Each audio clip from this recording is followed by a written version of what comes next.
തദ്ദേശ തെരഞ്ഞെടുപ്പിൽ സ്ഥാനാർത്ഥി നിർണയത്തിന് 2020 മാനദണ്ഡങ്ങൾ തുടരാൻ മുസ്ലിം ലീഗ്. 3 തവണ അംഗങ്ങളായവർ ഇനി മത്സരിക്കാൻ പാടില്ല.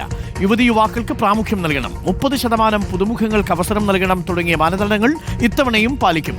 യുവാക്കൾ കടന്നു വരണമെന്നാണ് പാർട്ടി നിലപാടെന്ന് സ്വാദിഖ് അലി ശിഹാബ് തങ്ങൾ പറഞ്ഞു. പ്രതികരണം: കഴിഞ്ഞ കുറച്ചു കാലമായിട്ട് മുസ്ലിം ലീഗിൻ്റെ സ്ഥാനാർത്ഥി വിഷയം മറ്റുമൊക്കെ ചെറുപ്പക്കാർ തന്നെയാണ് മുൻപന്തിയിലുള്ളത്. അത് പൊതുവെ അങ്ങനെയാണല്ലോ. യൂത്ത് ലീഗിൻ്റെ യുവാക്കൾ വളരെ സജീവമാണ് രാഷ്ട്രീയ രംഗത്ത്. മാത്രമല്ല അവരൊക്കെ വളരെ ഭാവനാസമ്പന്നരുമാണ്, വിദ്യാസമ്പന്നരുമാണ്. അപ്പം അങ്ങനെയുള്ളവരൊക്കെ തന്നെയാണ് പഞ്ചായത്തുകളിലേക്കും ജനപ്രതിനിധി സഭകളിലേക്കൊക്കെ വരേണ്ടത് എന്നാണ് മുസ്ലിം ലീഗിൻ്റെ ഒരു നിലപാട്. അതാണ്. അത് കഴിഞ്ഞ പഞ്ചായത്തിനുള്ളിൽ നമുക്ക് കുറേ നടപ്പാക്കാൻ പറ്റി.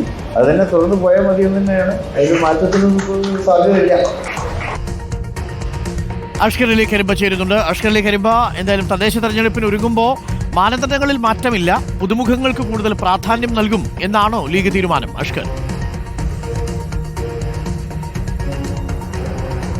അരുൺ, തീർച്ചയായും അങ്ങനെ തന്നെയാണ്. കാരണം പരീക്ഷിച്ച് വിജയിച്ച ഒരു തീരുമാനം എന്ന നില കൂടിയാണ് ഇത്തവണയും കഴിഞ്ഞ തവണത്തെ സർക്കുലർ വീണ്ടും നടപ്പാക്കാൻ ലീഗ് തീരുമാനിച്ചിരിക്കുക. പ്രത്യേകിച്ച് 3 ടേം വ്യവസ്ഥയൊക്കെ കഴിഞ്ഞ തവണ നടക്കുമ്പോൾ, പ്രത്യേകിച്ച് ഒരു പഞ്ചായത്തിൽ അല്ലെങ്കിൽ പല തദ്ദേശ സ്ഥാപനങ്ങളും സ്ഥിരമായി ആ പാർട്ടി സ്ഥാനത്തിരുന്ന് മത്സരിച്ചിരുന്ന ആളുകളൊക്കെ ഉണ്ടായിരുന്നു. ചിലർക്ക് താപ്പാനുകൾ എന്ന് തന്നെയായിരുന്നു പാർട്ടിക്കാർ തന്നെ വിശേഷിപ്പിച്ചിരുന്നത്. അവരൊക്കെ ഒരിക്കലും മാറാതെ നിൽക്കുന്നൊരവസ്ഥ ഉണ്ടായിരുന്നു. പക്ഷേ അവരെയൊക്കെ മാറ്റുക എന്നുള്ളത് ലീഗിനെ സംബന്ധിച്ചിടത്തോളം വലിയ വെല്ലുവിളിയുമായിരുന്നു. അങ്ങനെ അവരൊക്കെ മാറ്റി നിർത്തി നടത്തിയ തെരഞ്ഞെടുപ്പിൽ, കഴിഞ്ഞ തദ്ദേശ തെരഞ്ഞെടുപ്പിൽ ലീഗിന് വലിയ നേട്ടമുണ്ടാക്കാനും സാധിച്ചു. അതുകൊണ്ടാണ് ഇത്തവണയും ഈ വ്യവസ്ഥകളൊക്കെ നടപ്പിലാക്കാൻ വീണ്ടും ലീഗ് തീരുമാനിച്ചിരിക്കുന്നത്. ഒരു വീട്ടിൽ നിന്നും ഒന്നിലധികം ആളുകൾ ഒരേ സമയം സ്ഥാനാർത്ഥികളാവരുത്. 3 തവണ അംഗങ്ങളായവർ ഇനി വീണ്ടും മത്സരിക്കേണ്ടതില്ല എന്നതുൾപ്പെടെയുള്ള കാര്യങ്ങളാണ് ഇപ്പോൾ ലീഗ് തീരുമാനിച്ചിരിക്കുന്നത്. 30% പുതുമുഖങ്ങളെങ്കിലും മത്സരിപ്പിക്കണം, യുവതി യുവാക്കൾക്ക് കൂടുതൽ പ്രാമുഖ്യം നൽകണമെന്നുള്ള സർക്കുലർ അത് ഇത്തവണ നടപ്പിലാക്കാൻ ലീഗ് തീരുമാനിച്ചിരിക്കുന്നത്.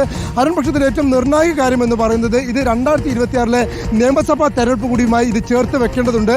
കഴിഞ്ഞ തവണ തദ്ദേശ തെരഞ്ഞെടുപ്പിൽ ഈ നിയമങ്ങൾ നടപ്പിലാക്കുകയും പിന്നീട് നിയമസഭാ തെരഞ്ഞെടുപ്പിൽ ചില നേതാക്കൾക്കൊക്കെ വിട്ടുവീഴ്ച നൽകുകയും ചെയ്തിരുന്നു. അതിനെതിരെ വലിയ വിമർശനവും അല്ലെങ്കിൽ വ്യത്യസ്ത അഭിപ്രായങ്ങളൊക്കെ ലീഗിൽ ഉയരുകയും ചെയ്തതാണ്. സമാനമായ രീതിയിൽ തന്നെ ഇത്തവണ ഇപ്പോൾ ഈ തദ്ദേശ തെരഞ്ഞെടുപ്പുമായി ബന്ധപ്പെട്ട് ഈ സർക്കുലർ നടപ്പിലാക്കുമോ ഇല്ലയോ എന്നുള്ളത് ലീഗിൽ തിരക്കിട്ട ചർച്ചയായിരുന്നു. അതിൽ പ്രധാനപ്പെട്ട കാര്യം എന്ന് പറയുന്നത് 2026 നിയമസഭാ തെരഞ്ഞെടുപ്പിൽ MLA-മാർക്ക് നിർണ്ണയിക്കുന്നതിനും ഇത്തവണ ഈ 3 ടേം വ്യവസ്ഥ നിർബന്ധമായി നടപ്പിലാക്കുമോ എന്നുള്ളതാണ് പലരുടെയും ആശങ്ക. അങ്ങനെയെങ്കിൽ പല മുതിർന്ന നേതാക്കൾക്കും അത് വിലങ്ങുതടിയാവുകയും ചെയ്യും. എന്നാൽ ചില നേതാക്കൾക്ക് അതിൽ ഇളവ് നൽകാനാണ് ഇപ്പോൾ പാർട്ടി ആലോചിക്കുന്നത്. അങ്ങനെ ഒരു ഘട്ടത്തിൽ കൂടിയാണ് ഇപ്പോൾ തദ്ദേശ തെരഞ്ഞെടുപ്പിൽ എന്തായാലും ഈ മാനദണ്ഡങ്ങൾ കർശനമായി നടപ്പിലാക്കാൻ ലീഗ് തീരുമാനിച്ചിരിക്കുന്നത്. അരുൺ.